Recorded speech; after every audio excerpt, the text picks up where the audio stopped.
Thank you very much for your interest in universal basic income and the trades union movement. My name's Dave Beck. I'm a lecturer in social policy at the University of Salford, and I'm also a member of my trade union, the UCU. So the trade union movement evolved to protect and enhance the rights of workers and to extract the maximum possible share of the proceeds of production for labour. However, since the late 1970s, ideologues who've been focused on pursuing neoliberalism have worked to reduce support for trade union memberships politically, socially, and I also think through the way that unions have been represented in the media as well. And following 40 years or 40 years plus of neoliberal policies, which have aimed at reducing collectivization, added to the 10 years of ideological austerity we're going through, suppressed wages, rampant inequality, and the rise of populism. Today, we're here to reflect upon the modern position of a universal basic income, really, and what that could offer to members of trade unions. So, as I said, my name's Dave. I teach social policy. I teach about unions as well, and the union movement, the start of unions, and what that means for the labour movement. But I'm also the co-chair of two UBI lab groups. So with my colleague Louis, I co-chair the UBI lab Manchester. So looking at how a universal basic income could work within the boundaries of Greater Manchester. And from my academic interest on examining the rise of food insecurity, food poverty, food bank use, I also co-chair the UBI Lab Food, which is a non-geographical UBI lab. And we look at how basic income could fracture this very broken food system that we've got. And I'm going to be your chair for this session for the next 40 minutes or so. So as I said, I'm a trade unionist. Previously, as a research student, I was a staff member at my local NUS branch in Bangor Students' Union. Now in my academic post, I'm a member of the UCU. I'm the environmental rep for my branch at the University of Salford, and I've taken part in every single industrial action that's been called against my employer since I've been working there since 2018. I've been on picket lines in Salford, Greater Manchester. I've marched from the university all the way down to the town hall at Manchester in protest.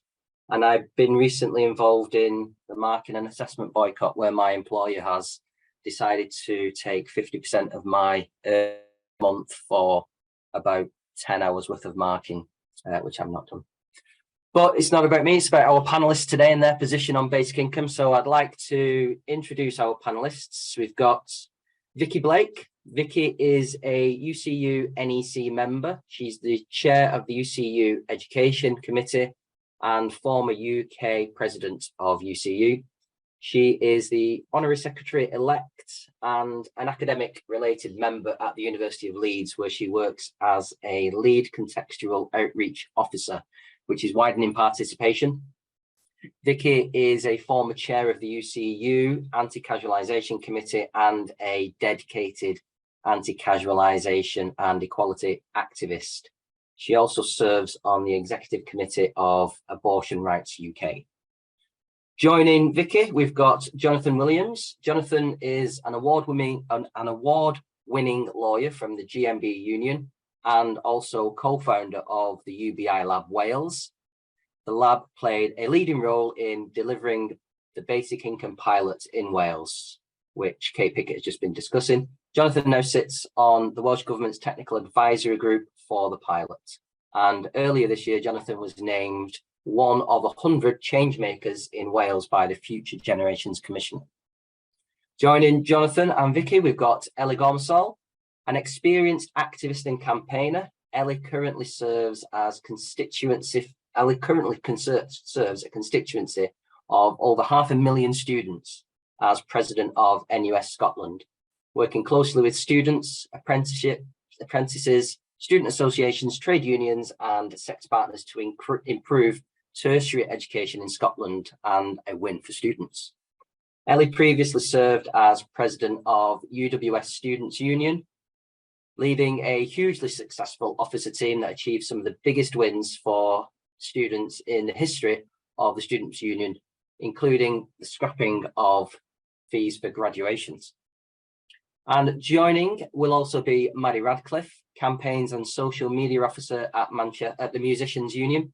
Maddy has worked on national political and public-facing campaigns on issues ranging from fair pay to working in EU post-Brexit. Highlights include the Fix streaming campaign and the ongoing push to save government funding for higher education, arts and music subjects. She has worked on the Musicians Union Safe Space Initiative since its inception, looking at ways to combat sexual harassment in the music industry. Maddy also works with the Musicians Union 500 members aged 30 and under on issues affecting young musicians. So we've put together this fantastic panel to talk about how a basic income could work within the trade union movement pertaining to the area that our panel members come from. And I would love to open the floor to the panel members to discuss basic income from their position as a trade union movement. And I would like to introduce Vicky Blake first to present her 5 minutes. Let me just check you can hear me okay. Is that working fine? Great, thank you so much. And it's a bit embarrassing to be the first speaker really, because I actually am not in any way an expert on UBI. And the first thing that I need to say is that UCU doesn't have any formal policy in this area. I had a good look. I couldn't find any sort of formal record of motions brought to our Congress or sector conferences, but that's not to say that our members aren't interested in this area, and it's not to say that we as a union shouldn't be, because I very much think that we do have a responsibility to be addressing issues around UBI and how it might help us also to understand the rest of our work as a trade union. We definitely do have policy in a lot of intersecting areas. So for example, anything connected to decency at work, which if you've been following anything to do with UCU in the last few years, you'll know we've been in dispute and taking industrial action across higher education, further education, also prison education. It's been a really, really busy time for us advocating for decency at work and for decent conditions at work that would then provide decent learning conditions for our students. So we need to start having and participating in a very curious and open way, I think, in these broader conversations about UBI and taking that more imaginative approach to the future that we need to see. And I guess when I was thinking about what I was going to say here today, I was thinking about a number of questions that might come up around UBI for trade unions, some of the kind of more traditional concerns about whether it might be seen to have a problematic effect on wage suppression, whether it might be seen to have a problematic effect in providing further excuses to employers for high levels of casualisation and precarious work, and so on. And sort of want to step back from that and to think about the world that we live in right now and how we can practically support people and how UBI might function in a very practical way to ease the pressure that so many of our members and also our students across post-16 education feel. So I have a lot of thoughts, and I'm hoping that a lot of this kind of comes out in the discussion that we have. But I just wanted to sort of say a few things, and Dave, if you can wave at me when it looks like I've got about half a minute until I have to shut up, please do so. A couple of things I wanted to talk about then. Okay, so if we're looking at surviving, and not only surviving, but also thriving in the world that we are in and how we navigate where we are right now, it's a useful thing then to ask us, what do our UCU trade disputes tell us about exploitation in the post-16 education sector, and also about how work is making us unwell? This also helps us to interrogate how the issue of casualisation, the issue of workload, the issue of exploitation is very much, we need to understand it very much intersectionally with equality and equity. This is core union work, right? So this also intersects very strongly with, for want of a better phrase, I don't really like the phrase opportunity, but educational opportunities, career development, and also opportunities, space, and capacity to actually enjoy extracurricular and enrichment type activities. It connects really strongly to issues around sustainability and a just transition as well. So thinking about the importance of education, not only in terms of shifting the education sector to be less reliant on fossil fuels, but also in creating spaces to train and retrain and to conceptualize a different world of work, different systems and different economies. And I thought Imi's talk earlier was really, really inspiring, and I would like to follow up there. One of the other hats that I wear in UCU is as a co-chair of our very, very new Climate and Ecological Emergency Committee, which is working very hard to try to integrate climate and just transition bargaining objectives into our industrial work as a union. So that's a lot of really general stuff that I've kind of sprayed at you. But I want to kind of talk about some of the conditions in further and higher education more broadly, and to use that as a kind of jumping off point for where UBI could have a role for that practical difference that we want to see made in people's lives and in opening up education to more people, both as a place to study and have that transformational impact of education, but also as a transformational sector in which to work. So I'll pop some links into the chat in a moment, but we have a very recent report. It was released this month about FE on the breadline, the cost of living crisis for England's college workers. We know that spending on 16 to 18 college students has fallen by more than 14% in the decade between 2010 to 2020. We have a massive recruitment crisis across education, but it is particularly sharp in FE. We have a huge number of unfilled job vacancies across the college sector. And we know that in England, college lecturers are earning £9,000 a year on average less than school teachers. And we also know that school teachers aren't exactly chuffed with the rate of pay that they are receiving at the moment. So we have a real cost of living crisis here, which is impacting education staff. Of the nearly 3,000 FE members that we surveyed, we found that almost all of them, 96%, are telling us that their income is not covering the cost of living or only just covers it. 80% of our members in FE are telling us that they are less financially secure than a year ago, and over 80% of them telling us that it's affecting their mental health. Compare this to another fairly recent survey that we did in higher education, where more than half of university staff are telling us that they're reporting signs of probable depression. And I think that's a real underestimate. We have a chronic workload and mental health crisis across the post-16 education sector, and we have a huge casualisation crisis as well. So we're talking very high levels of fixed term contracts, also really prevalent use of hourly paid contracts. And the psychological impact that that has on people, and the inhibitive, if that's a word, impact that that has on people's ability to forge a career path is really significant. So if you look at the difference between someone who has had maybe a more comfortable start in life versus someone who has met a lot of barriers in their path to education and into making their way in the world of work, a universal basic income, that's 1 minute, excellent. A universal basic income has the potential to actually free up some space for people. So within academia, you would perhaps be spending less time trying to make ends meet and more time on your actual enrichment that means that you have a richer CV. But before you even get to that point, looking at the pipeline of people coming through into academia, there's a lot to be said, and I'm really interested to hear you speak, Ellie, about the impact it would have on students. Because as a widening participation worker, I know that more than ever before now, students at university and actually at college are working a huge number of hours in paid work just to make ends meet, to be able to travel to their place of education. And their degree is not the primary thing that they're able to spend time on. They're not getting the most benefit out of that. And then they're not getting the most benefit out of the extracurricular and enrichment activities that we want to provide for them.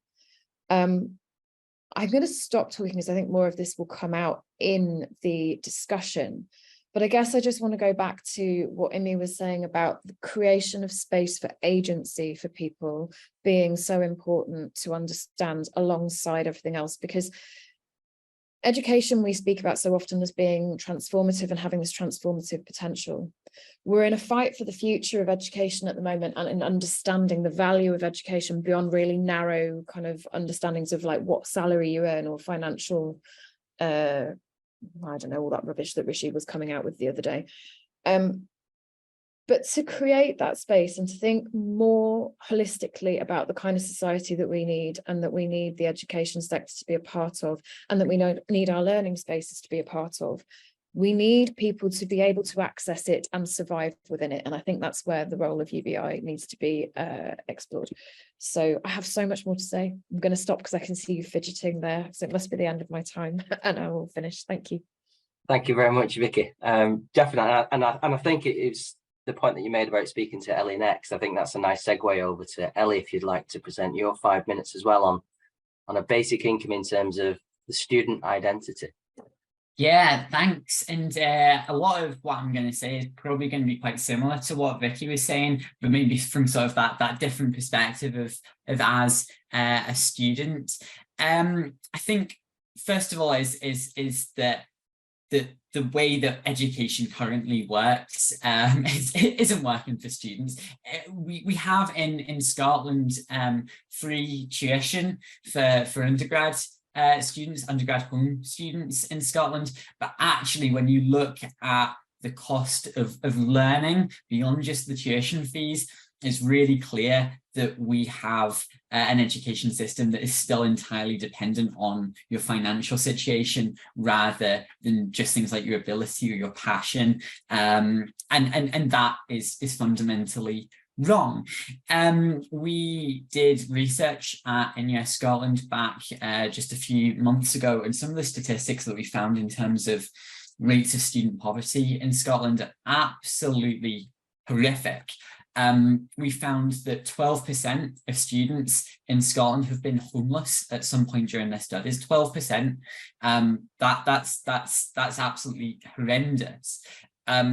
We found that a majority of students say that they have suffered severe poor mental health because of their financial situation. And we found that over a third of students were considering dropping out of their courses because of their financial situation. It's really, really clear from everyone we've spoken to that your financial situation determines your ability to actually properly engage in your educational experience. And that is just so wrong. And Vicky rightly pointed out the fact that it's actually been accepted as a norm now. Like, it's not even something we even question about the fact that students studying full-time, and full-time is expected to be full-time. You know, you're expected to put in about 40 hours or so a week into your studies, whether that's at lectures or doing, you know, independent study or working on assignments or anything like that. You're doing a full-time course and then you are working a part-time job on top of that. We found that a majority of students are working more than 10 hours a week, and actually a really significant chunk of students are working 20, 30 hours a week on top of their full-time studies. Many of those students are in casualized contracts, they're in precarious employment as well. So there's that additional sort of anxiety as to whether or not they're going to be able to pay the rent. I mean, from speaking personally from my own personal experience here, when I was studying and I was working on average probably about 20 hours or so at a supermarket alongside my full-time studies, and what ended up happening? Was I was in a situation where, because I needed that money to be able to pay my rent, to keep the roof over my head, I was often in a position where I'd get a phone call from my boss saying, can you do an extra shift tomorrow? Is it this time? And I'd be like, I've got a class, I've got a lecture on at that time, but I'm going to need to take that shift anyway, because if I've got a choice between going to class and not being able to take on that extra shift and not getting that extra money and not being able to pay my rent and ending up being homeless, or taking the shift and just hoping I might be able to catch up on some of that work that I might have missed in the lecture, and just hoping that I might still be able to just get a passing grade, then I'm always going to take the shift. And that's the situation that so many students find themselves in. And as a result of that situation, I failed a year of my studies, because I was in that situation where I was just working to try and keep that roof over my head, rather than actually going to classes and putting that work in. And we talk all the time. It feels like, I have to admit, I'm not entirely sure. I don't know much about sort of the political landscape in England and elsewhere in the UK, but in Scotland, one of the things that is almost like defined politics over the past few years, particularly under Nicola Sturgeon, was around the attainment gap, the poverty-related attainment gap in Scotland's schools. And that was something that Nicola Sturgeon said that she wanted her legacy to be defined by.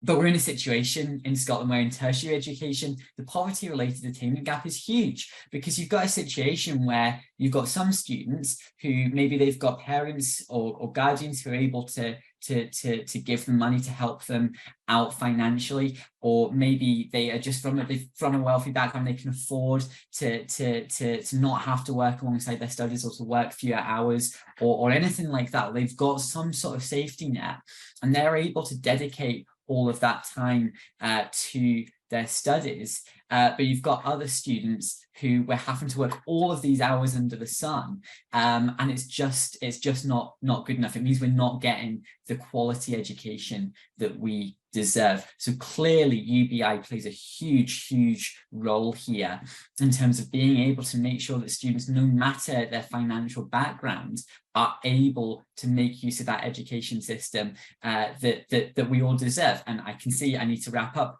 very quickly. So the other thing that I'm just going to very briefly say is around, we're looking at things like, and Vicky also mentioned, like the just transition, for instance, and the really growing need for people to potentially actually like retrain later in life. We know that a majority of students in Scotland are over the age of 22. You've got students who are parents, carers, who've got all sorts of caring responsibilities, all sorts of different situations. When you've got things like the apprentice minimum wage, which is barely over £5 an hour, or when you've got student support payments that just don't even cover the rent, how can we expect people to go back into education and retrain to fill the gaps in society that are going to be so desperately needed to prevent things like climate catastrophe? And I'm going to stop there because I can see I've gone over my time. So, but looking forward to answering some questions as well.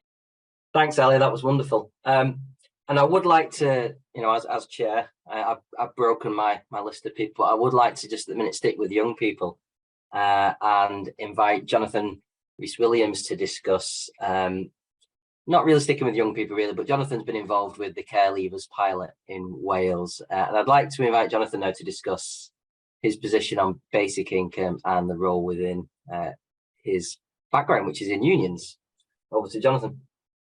Thanks very much, Dave. I'm not sure I qualify as a young person these days, but never mind.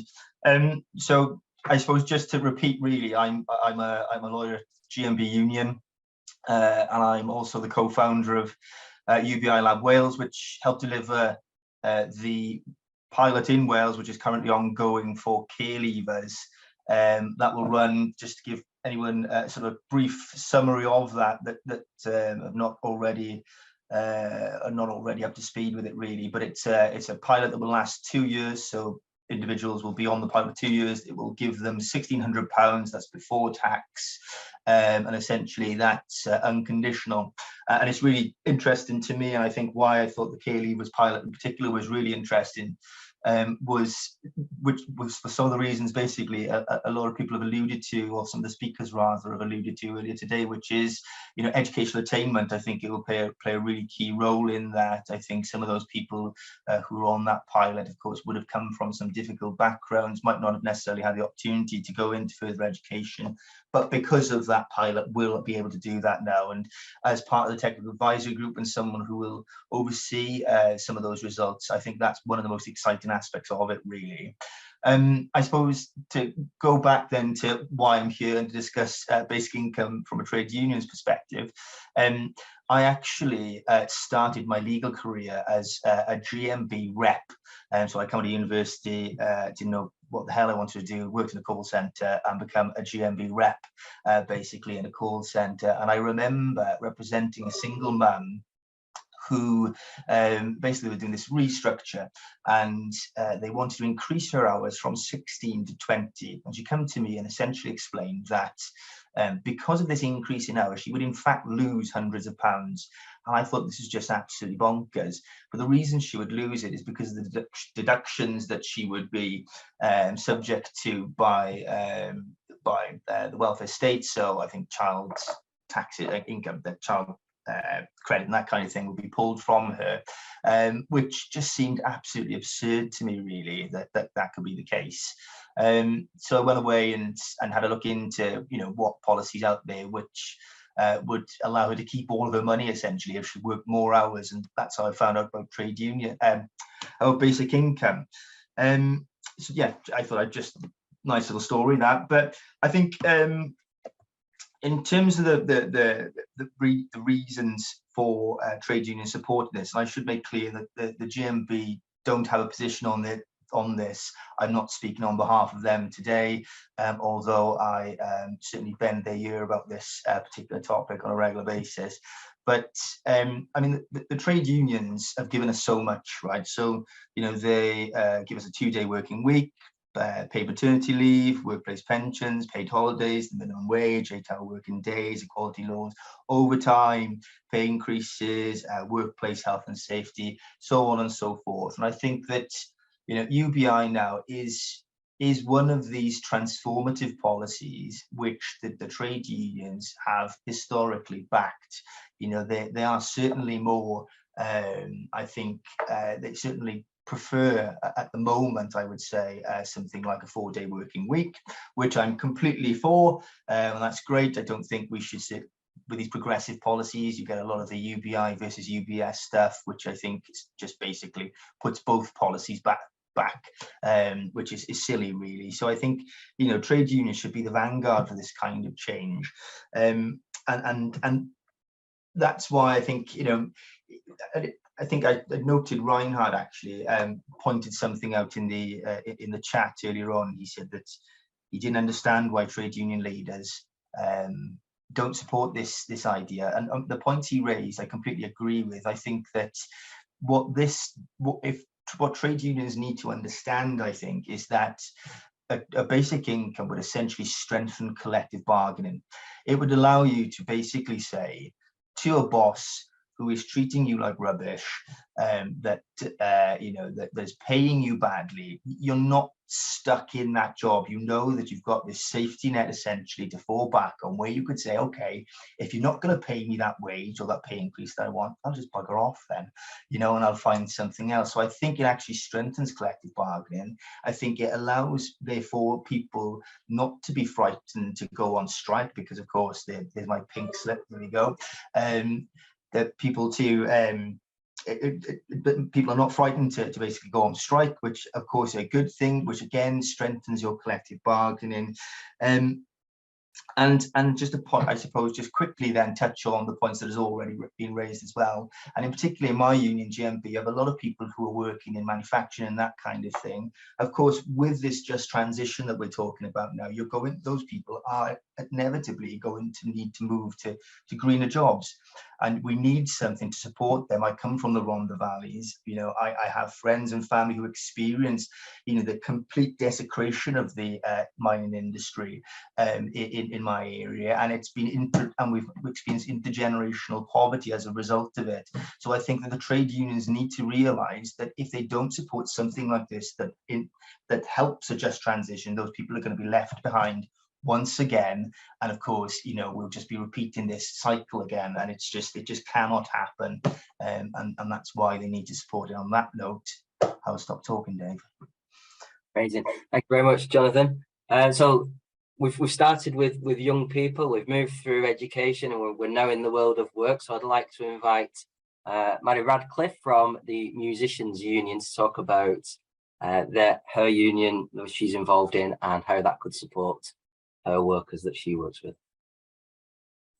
Hi, so just before we go ahead, I've put a couple of things in the chat just to save on time, an intro to the MU and how we got to supporting universal basic income.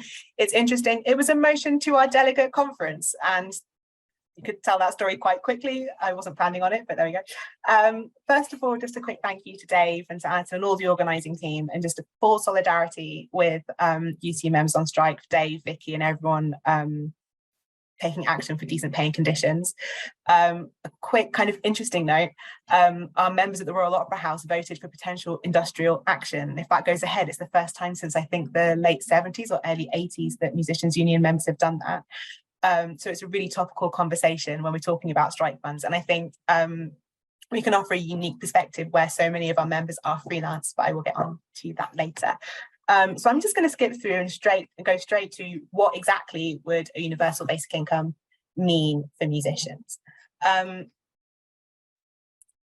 To start with, and like this came about in summer 2021, the context of this was the pandemic. 38% of our members missed out on government income support. Our members relied on hardship funds, selling their instruments, picking up precarious work to get through. Some did qualify for the different types of support schemes, and the MU started its own coronavirus hardship fund as well, and we fundraised several £100,000 to put into that. But this should not be how people get through crises.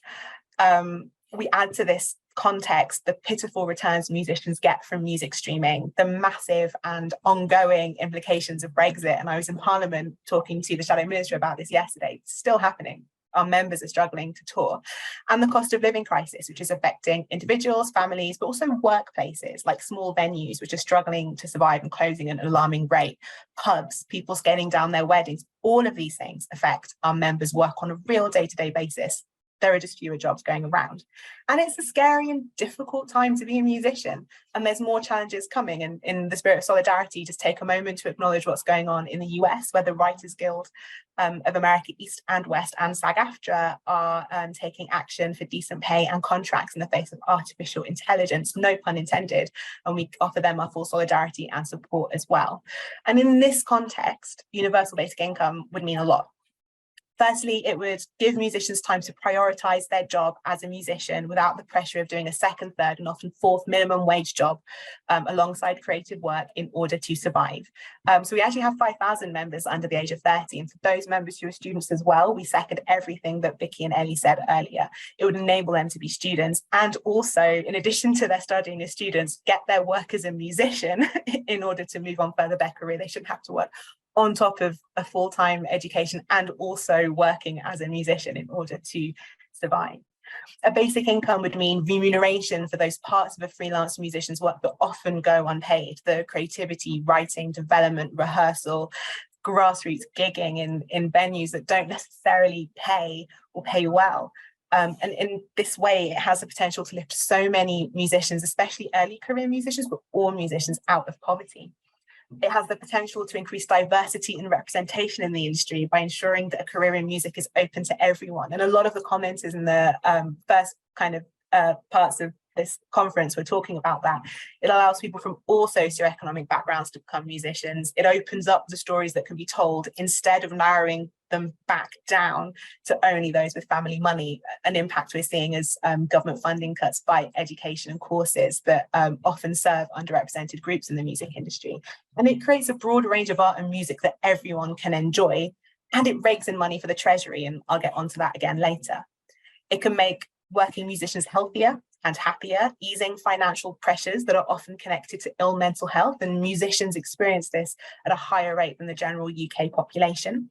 It can empower musicians through periods of illness and enable them to take time off to recover. And we have so many stories of musicians working through illness or working up through in very difficult circumstances just to be able to pay the bills because they're worried about how they'll survive. And it allows freelancers, and this is a really crucial point, again, picking up on some of the comments earlier, time to be with their families, making things like childcare just a little bit easier and allowing people to say no to low or unpaid work. There are a couple of questions about how it would affect negotiations for freelancers. The negotiation is with you often and an engager, and you don't always have the power to walk away from that. So the impact that it could have on freelance work is huge. It's also about dignity, right? Like, musicians do so much work and you often don't see it. And oftentimes musicians and artists don't necessarily get to be acknowledged for every single part of what they do.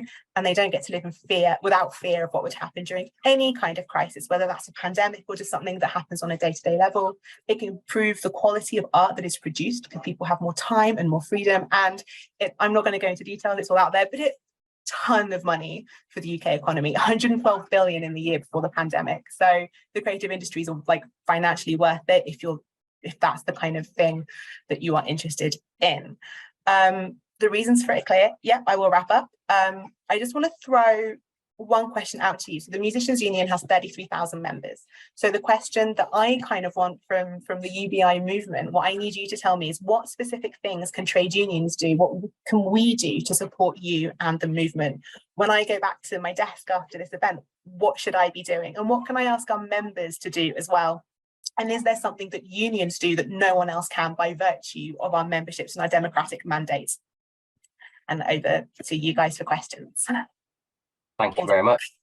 Yeah, we do have just less than 10 minutes left for questions, but I mean, I have a chair's question, but I'm not going to ask that because I know that more people in the room will have far more questions than I've got. But I would like to take Maddy's question there as our first question and ask the rest of the panel Maddy's question. What is it that unions can do?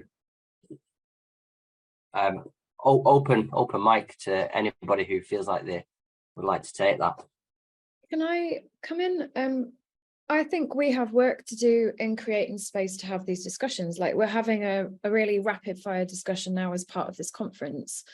But Maddy, I think we could work together across unions and try to get some space where we explore this in more detail, because I'm looking at the questions coming up in the chat about potential resistance and the way that we focus exclusively on work and so on and so forth. I think we're encountering the same sorts of issues. And a lot of it is to do with capacity. And I don't just mean like time, I also mean kind of mental space. When we're dealing with just transition and how to build in climate bargaining, I think this is a much bigger, more holistic piece of work. And I think we need to create some space to listen and be a bit more creative. So I think we could make some space. Could I just jump in, Dave, on that? Yep.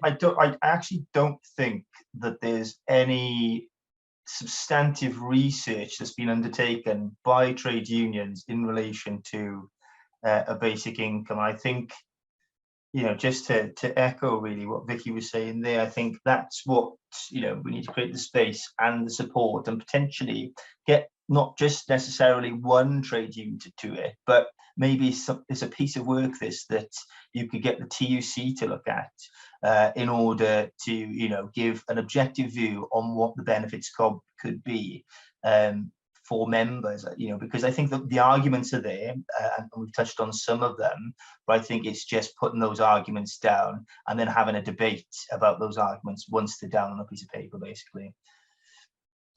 Yeah, I mean, I completely agree with that. And I think that in terms of like, so for instance, one of the things that's been really helpful for us in Scotland, for example, last year, one of the things that we find really tricky in sort of the Scottish political sphere is we've got a Scottish government who have powers that they don't want to use because like for political reasons, essentially. And one of the things that was really helpful last year was the STUC, just before the budget was announced, put out a really brilliant paper about all of the ways that the Scottish Government can raise additional revenue using solely the devolved powers that it currently has. And that sort of real, that sort of really clear detail really helped us as NUS and be able to go to the Scottish Government and say, well, actually, this is how you can fund these things that we're asking for. And things like UBI is essentially one of them.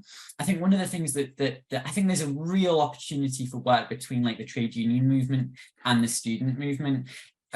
Ros Foyer, who's I'm sure many of you all know, is the GenSec of the STUC, was our keynote speaker at our NUS conference this year. And she said at the end, students are about 10% of the total Scottish population, and members of trade unions are also about 10% of that total Scottish population. That means that between us together, there'll be a wee bit of overlap, but overall, we've got about 20% of the total population between us. That is a huge amount of people power. That is phenomenal. That is so powerful. And if we can all come together and organize for these sort of things, then the amount of power that we have is just phenomenal. But also looking at like things that currently exist. Actually, when you look at like student finance, for instance, in Scotland, the Scottish Government currently have a commitment that they're moving towards, much more slowly than we would like, but they are moving towards it given their due, to increase student support payments to the real living wage. So that means that the amount of money that we as students get as our maintenance payments is equivalent to the real living wage, not the fake Tory living wage, the actual real living wage. And admittedly, again, that's probably going to be primarily in the form of loans rather than grants at the initial stage. But there's real movement as well towards making more and more and more of that grants rather than loans. And if you've got grants being given to every student that's equivalent to the real living wage, that's basically UBI, right? So if we've got real movement towards that for students initially, then we can really use that as a launching pad to move towards that for the wider population as well. So it's really about looking at that best practice that's already taking place and how we're supporting us to move towards that so that we can use that as a launching pad for something even bigger and even better. Thanks very much for that, Ellie. A nice call to action there that hopefully we can take forward as union interested people. But I'd like to move on to the delegates. So I'd like to invite Anthony, if you'd like to unmute yourself and ask your question. And maybe if you've got somebody who it's directed towards, or if it's open floor. It was really a response to the question. Sorry, I'm Anthony Padgett, Artists Union England, response to the question of getting unions involved. And my experience is that unions are interested in the people that work rather than the people that don't work so much, particularly with art. It's kind of a very old model of the commissioner and winner takes all. And unions tend to have adopted that model as well, rather than a view of artists as like a pool, a resource, like the fire service, where not everyone is chosen from that pool, but without it, you wouldn't have that body of artists. And the notion of trade unions having a creative sector where they support that sector that's separate from the basic art industry. So the unions tend to have a very capitalist focused view of what art is and culture is, and that's inherited, and it's kind of, it feels that there needs to be more involvement of unions in viewing artists as a resource and creative people as people whose natural activity of living has been taken away by industrialization, and that, like with AI, that will remove people's forms of living, and that workers need compensation for having their basic mode of employment taken from them. So that was the point, really. Thank you. Thank you very much, Anthony. So